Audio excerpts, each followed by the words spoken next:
A very good morning to all of you all who are watching this webinar on this beautiful Sunday morning. On behalf of the Sicot India Executive Committee, may I now welcome you to yet another edition of the Sicot India Scholar webinar series. Arthritis is indeed a massive challenge to most of us who are in adult orthopedic practice. There are essentially two paths. The first path is of conservative management and rehabilitation, and the next path is about the various surgeries. However, in the last 10 years, a middle path has been found for those patients who either are not the best candidates for surgeries or in whom rehabilitation and medications have not worked.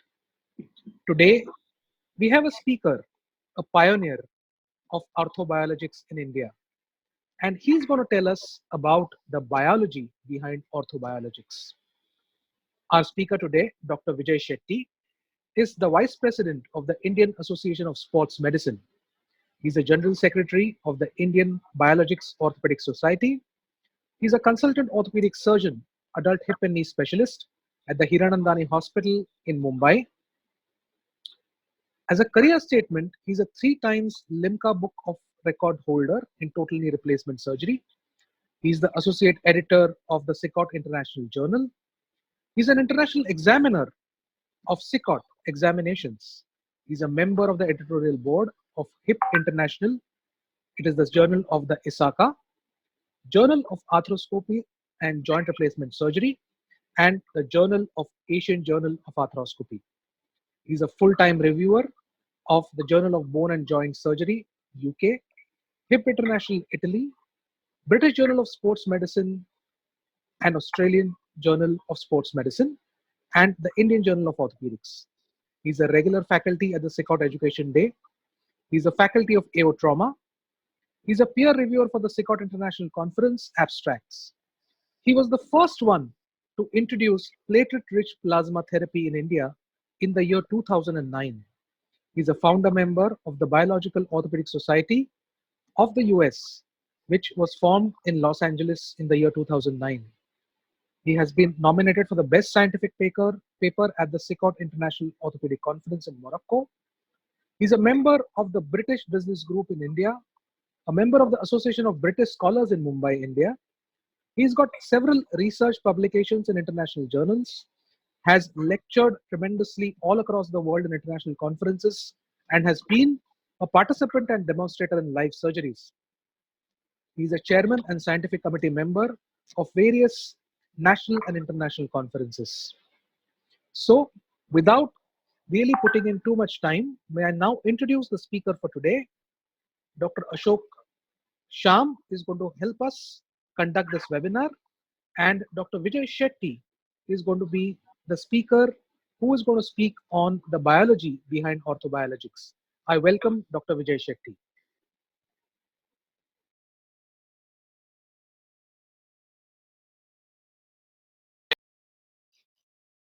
Good morning. This is Dr. Vijay Shetty from Powai. I'm a consultant orthopedic surgeon in Dr. LH Hirandani Hospital. Thank you for coming on this session on orthobiologics, and I thank Dr. Ashok Sham and Swapnil Kenny for taking a lot of difficulties in arranging this webinar for you all, and thank you from the bottom of my heart. Before we start, this is a very interesting and, if you let me say, very spicy topic nowadays. And a few years ago, we published sort of a review on orthobiologics in the Indian Journal of Orthopedics, along with our colleagues from Chandigarh. So that was in the year 2014, about 4 years ago. You will find a lot of information in this article, and I think it is a free access paper. So I think orthobiologics, very interesting.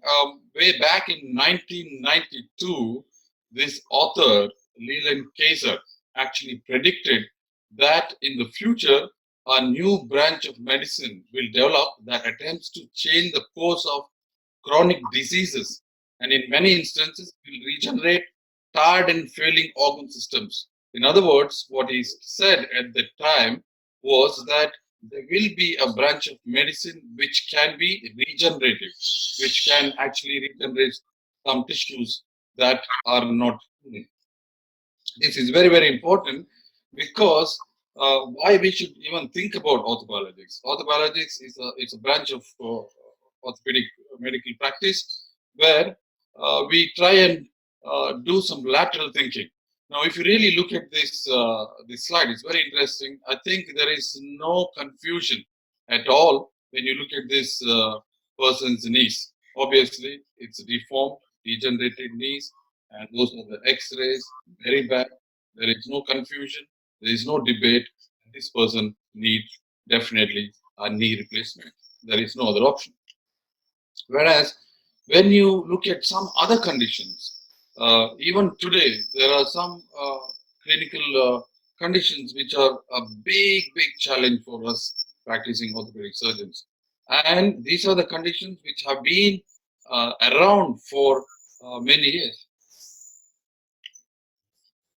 So that is something that has forced some of our orthopedic surgeons to do think out of the box, what is called lateral thinking, and we need to really look at some new ideas that and new treatment options that can help us in our clinical setting. So, if you really look at the definition of orthobiologics, it is basically a branch of orthopedics which includes biology and biochemistry to help enhance musculoskeletal tissue healing. In other words, it is something that will help us to regenerate the injured tissues or in some chronic conditions. And it is certainly one of the most exciting development in the last decade or so in modern orthopedics. There was a time when we started talking about this orthobiologics in orthopedic medical practice. The uh, auditorium would have 5 or 10 people, but these days, when there is an orthobiologic session in any meeting, you see quite a large number of young orthopedic surgeons attending the meeting. So if you really look at this option, it is one of those middle ground therapy, if you like, between the conservative side on one side, conservative therapy and invasive surgical option. So if you look at the whole spectrum of treatment of a particular condition, you will see that on one end of the spectrum, you have medications, you have physiotherapy and all that. On other end of the spectrum, you have the surgical options. So orthobiologics is probably perhaps fit somewhere in between. So when you look at orthobiologics per se, we at this day and age look at three different options or three different treatment modalities in orthopedics. There is viscosupplementation, and there is platelet-rich plasma, which is probably the most talked about option. And then there is bone marrow aspirate. So the whole thing, the three options come under the heading of orthobiologics. So I don't want to touch too much on visual supplementation. I think it's been there around for some time, and we all know that it is quite useful, especially in stage 1 and 2 of osteoarthritis. And obviously, this is a non-native form of cellular therapy, which means the product comes from outside. And I think there is no debate. There is, or if you ask me, uh, there are a large number of studies which support the use of physical supplementation, especially in knee osteoarthritis, in particular stage 1 and stage 2, and in young osteoarthritic knees. I want to touch on platelet-rich plasma, which is, I think, it should be the most important part of uh, today's discussion. So, platelet-rich plasma (PRP), which is a native form of therapy, it's your own blood, patient's own blood. This is the first autologous form, which means patient's own blood. Uh, and what does it do? It stimulates, arguably stimulates a supraphysiological response. In other words, we like to call this biological augmentation, which means that we're trying to take or use our own healing potential to heal some conditions which have been difficult to treat otherwise. So again, I don't want to complicate this too much. I'll try to be as simple as possible because the basic science is quite complicated. But then when we talk about platelet-rich plasma, we think about these are some of the few things that come in at solution. We have the platelets, we have the growth factors, we have WBCs, RBCs, and off late there's been another kid in town which is called alpha 2 microglobulin. So that these are the components, these are the uh, products that are there in a solution that is called platelet-rich plasma. So when you think about platelets, we all know that if you do a complete blood count, the normal platelet count would be around 1.5, 150,000 to 300,000 microliter uh, per microliter. But when we talk about PRP, which is usually about 5 times more the baseline platelets. So why this is so important? I think it's very important because this is the story of platelets. Because whenever there is an injury, platelets are the first to arrive at the site of injury. So the potential to release growth factors are very high. That's why platelets are important. So when you look at the growth factor, that was the platelet side of the story. When you look at the growth factors, there are plenty of them. There are too many of them, and I would recommend you to read a paper from Jason Ragel from Stanford University, USA. He's done a lot of work on this, and when you look at all these growth factors, you get confused. It is very important to know that not all of them are helpful. So there are some growth factors which are pro-chondrogenic, which means they actually help healing tissues and cartilage. And there are some which are anti, which may not be good at this stage. We don't have too much information on this, but what is necessary to understand at this point is that PRP and the growth factors within the PRP, not all of them are good for the patient. So then comes the leukocyte bit. I think this is again, which is becoming very hot nowadays. And there was a time when PRP was being introduced in orthopedic clinical practice. Many people were not even talking about leukocyte. But I think in the last 5 years or so, there's been so much emphasis on the presence of leukocytes in the solution of PRP. So leukocytes, by default, they're always there in the PRP solution. So what happens is leukocytes promote inflammation, which is very important in certain conditions, and they also play a role as antibiotic type, antimicrobial role.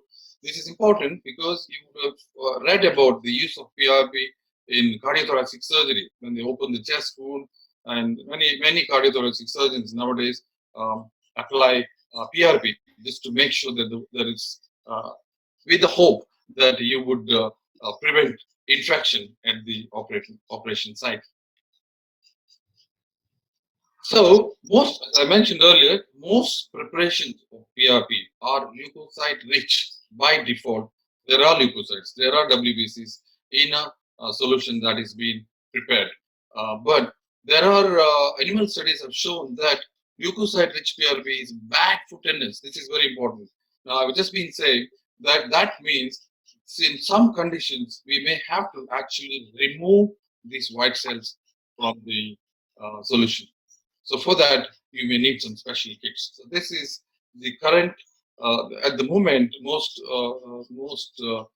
physicians and surgeons who are engaged in in using PRP in their practice are talking about the leukocyte rich and leukocyte poor plasma. So if you ask me, at the moment there are two important types of PRP preparations for us, for a layman, to understand. So there is one leukocyte rich plasma PRP, and leukocyte. The other one is leukocyte poor PRP. So as I mentioned, we don't want, when it comes to a situation where you want to do a PRP injection into a joint, we don't want inflammation in the joint. We don't want to create a scenario where there is synovitis post injection. For that reason, we have to make sure that if you're injecting a joint, we have to make sure that it is a leukocyte poor PRP, so that there is no inflammation within the joint post inflammation. I think this message should be taken home very carefully and very, very important, because when you start PRP injection into various orthopedic conditions, if you don't understand what type of preparation is that, then you may actually harm the patient or make things worse. So I think in the last decade or so, I mean, in fact, in the last 5 years, we've had quite a large number of papers being published on orthobiologics in clinical practice, and more so on platelet-rich plasma. But there is still a lot of problems with the quality of research. The mainstream publicity of use of PRP in professional athletes is also being looked at by various scientists. What is happening is, I think, the marketing of PRP, especially in the Western world, is becoming very, very powerful, and especially because it's being used in elite athletes. And so I think that is also pushing the use of PRP in the clinical setting. I think it's very important to understand that we still need larger clinical trials to understand the mechanism and efficacy of this treatment, and its indication specific. I think it's very, very important. If I'm trying to use a PRP for a tendon problem or a soft tissue problem, I should be looking at PRP rich plasma, because we want to get things healed uh, uh, with some inflammation. Whereas if it's a joint scenario, then I think we should be looking at PRP poor plasma. The third generation of orthobiologics, we finished with the visco supplementation, and we have talked about the platelet-rich plasma. The third generation of PRP, which is again being used in cartilage degeneration, is called bone marrow aspiration. Um, uh,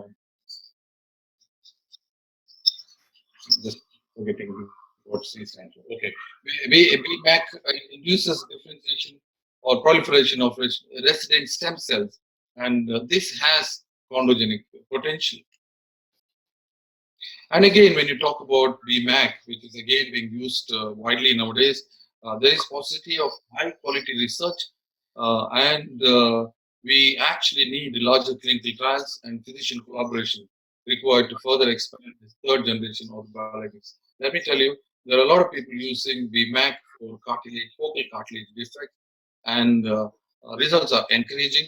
And at the moment, I can tell you that certainly there is no harm in using this. We don't know how useful this has been on the long run. So if we are looking at the use of orthobiologics in orthopedic clinical practice, we should be looking at use on bones, on tendons, and cartilage.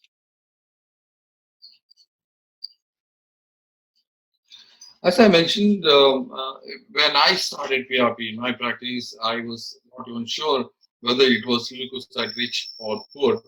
But again, there were people who would actually use more platelets in their preparation. So, and if you go into the industry now, I think there are a number of companies making PRP kits. So each application or each preparation is different. So that's why it has been difficult for us to actually do studies on PRP as a preparation. So there are different formulations which are being used worldwide.